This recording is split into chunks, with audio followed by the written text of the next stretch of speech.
morning and welcome to Business Today on Osrc Television, your go-to program when it comes to business, economic and financial updates. My name is Omoshiliola Adesoye Ajayi. Ondo State is taking a bold step to strengthen its agricultural sector and create new opportunities for youth and farmers alike. The state government has signed a memorandum of understanding with Zilex Limited to establish, cultivate and manage a 5,000-hectare cocoa plantation at the Ala Forest Reserve in Akure North local government area. This public-private partnership is part of Governor Lucky Aiyedatiwa's RE's agenda designed to drive economic growth, attract investment and boost value addition in agriculture. With us in the studio today is the Ondo State Zilex Director Limited, who will walk us through the details of the project, from the plantation management to job creation, community benefits and environmental sustainability. And of course today we are still going to speak with the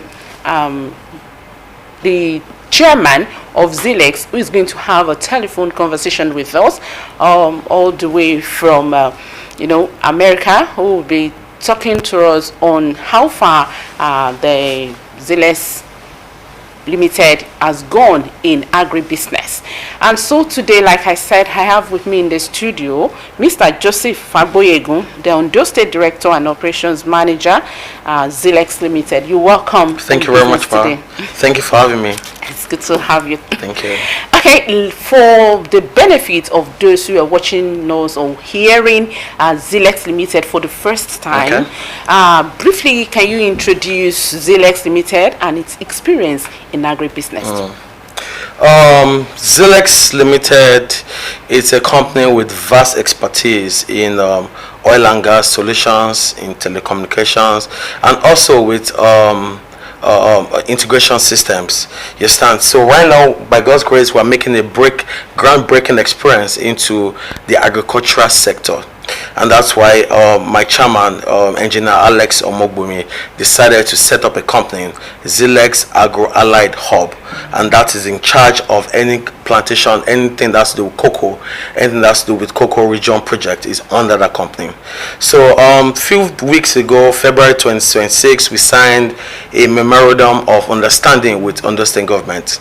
And this is supposed to help us to manage and cultivate and develop 5,000 hectares of land in Ala Reserve area, and of which we are scaling up to, by God's grace, to 10,000 hectares of land, which we are going to bring in on processing facilities, so we can boost job creation, so we can boost the economic system, and also so that we can boost the export system of Ondo State. It's a good thing because Ondo State is the top number one when it comes to exporting of cocoa, when it comes to cultivation, when it comes to producing of cocoa in Nigeria. So at Zilex, we are very honored to be on board and to join His Excellency on this project. Okay, I think we are proud to hear that. Okay, what's motivated? Okay, you said Ondo State being one of the top producer of cocoa in in Africa, not in Nigeria, in Africa. So that was part of what motivates you to partner Ondo State government. Aside that, what other thing do you see? How do you see this as? It is one thing for you to see Ondo State as top or one of the leading producer of cocoa. Yes. And it's another thing for you to see, to know that if I venture into this, what other thing do you see that motivates you? It was the governor, His Excellency Governor Lucky Aiyedatiwa, with his top leadership project and the priorities. So he has opened the avenue for us to come in, for investors to come in. He just launched administration. He just launched our ease agenda under his administration, which allows exporters to come in, which allows investors to come in to partner with us. So the governor has actually helped us to actually open this avenue to create more jobs, to build the economic system, to help exports, to actually increase the sustainability level of agriculture in Africa. Okay, let's now talk about when the project is expected to commence and fully, and what is the timeline for its development? The thing is, before it won't started discussing with Ondo State government, in Zilex we've already started having preparations and planning on this and making research. We are vast when it comes to taking huge projects like we've done in telecommunications, we've done in oil and gas solutions, we've also done in system integration. So in a couple of months, we believe that we'll be ready to actually get everything ready on time. In a couple of months, because we have to take soil testing, we have to go on, we have to work on the shades that we use for cocoa, because you can't just plant cocoa like that. There's some deep research that will have to take place. If not, everything will just flop. You understand? So right now we are actually working in that aspect to make sure that it actually works good. Okay, what cocoa variety will be cultivated? Before this thing started, we've been discussing with Crane and also the Ministry of Agriculture. By God's grace, I am a member of Cocoa Association of Nigeria, state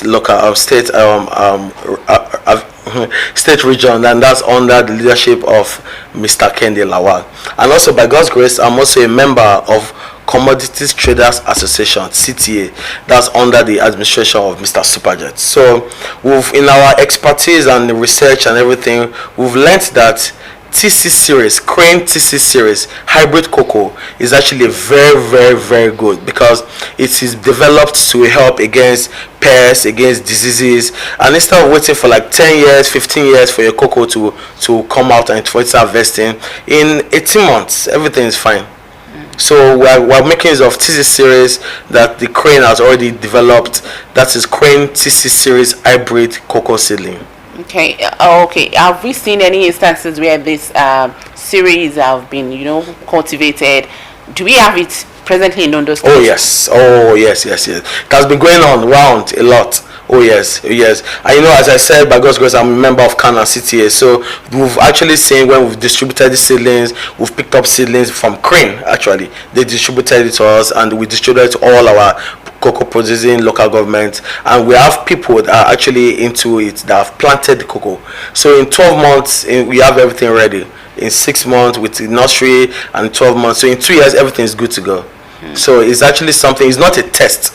It's something that actually is working. And most people right now they're stepping up from the old type of cocoa to the new type of cocoa seedling, TC series. I know this one is going to interest our viewers out there, talking about job creation. Like how many direct and indirect jobs will be projected? Are you projecting to create in terms of job creation and management? Oh yes, definitely. Because number one, that's what His Excellency Governor Lucky Orimison Aiyedatiwa is actually working on. That's what administration is working on our ease agenda. So in the cultivation and development of cocoa, we are looking at on the 5,000 hectares, which is the first phase, because we are going to scale up to 10,000 hectares when we are going to bring a processing firm and bring up processing facilities. We are going to there are different phases when it comes to cocoa planting and cultivation. We have the establishment stage, where you have to plant early stage of cocoa. You have to do this. You have to prepare the land. We also that stage of maintenance, where you have to maintain the cocoa, when you have to prune, where you have to remove weeds, when you have to work against the pest control, we have to work about diseases. So while the first stage of establishment, we're looking at 20 workers per 100 hectares. So now that we're working on 5,000 hectares, which is the first one, we're looking at about 1,000 workers, since it's for 5,000 hectares. Then on the second one, we're looking at, that's the maintenance, where the pruning, the weeding and everything comes place, the pest control and all disease control. We're also looking at about 5 to 10 workers per 100 hectares. So we're looking at 250 to 500 workers.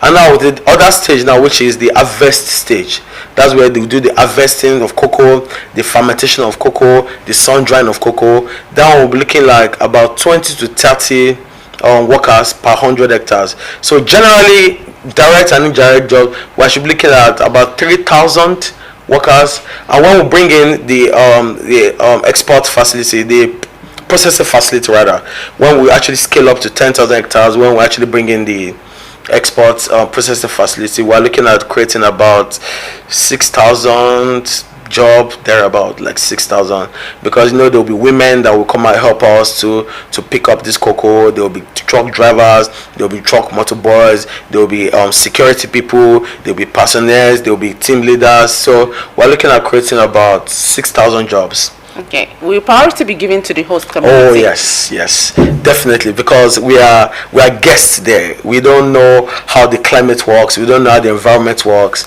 We don't know how the environment, the climate. We don't know how it works. You understand? With the terrain of the land, we don't know. So definitely, all these neighborhood villages and neighboring countries, villages rather, will help us to actually start this project, because we cannot do it without them. We are guests there, and they grow up there, and they understand the terrain of the land. So definitely the host will definitely be brought in. And remember, we are trying to boost job creation too. So definitely we have to implement it, bring in a lot of youths, a lot of women, a lot of farmers around to actually help us to work on this project. And also in the future, by God's grace, we're going to be sharing inputs, we're going to be sharing fertilizers, chemicals, to help the farmers around this system to understand and to grow, because we cannot just grow ourselves. Because under the leadership of my chairman, Engineer Alex Omgwemi, he likes when everything is done together as a team. He doesn't like when one man does his job. So we're planning that everybody around, by God's grace, will grow up and will be great, and we are going to have a good results when we actually start this project. Okay, this is not the first time that we'll have investors coming into the state and doing great things for people of Ondo, for the benefit of people of Ondo State. And we have some who are not business ready. When they come in, they see the environment, probably they see that this is not where we can do mago like the Yoruba will say, and they leave the state. So how confident are you that when you start this project fully, you are going to in terms of succeeding, and how confident are you? Oh, because number one, Zilex Limited is not just a baby company. It has taken up big projects in telecommunications, in oil and gas solutions, and system integration. And we're bringing in agriculture. So before we started discussing with Ondo State on the MOU, the Memorandum of Understanding, we have done our own research already. We have already gone deep. We have already discussed it between ourselves in the company, and we are certain that, oh yes, good, this is a good way to come in. And also the governor actually has made it very possible for investors to come in because of the new administration agenda, the E is our ease. So it has made us very, very possible, and we are delighted actually. We are happy to actually come on board. So definitely we have the skills, we have the expertise, we have the financial muscle, which is very important to make this work, and we are looking at long term. We're not just looking at short term. We're trying to make Ondo State better, we're trying to make Allah better, we're trying to make cocoa better for the world to consume. Okay, we're still coming back to that. We take a break now. When we come back, we'll still talk more about Zilex and it's the project being executed in Ondo State. But right now, let's take this short break. We'll be right back.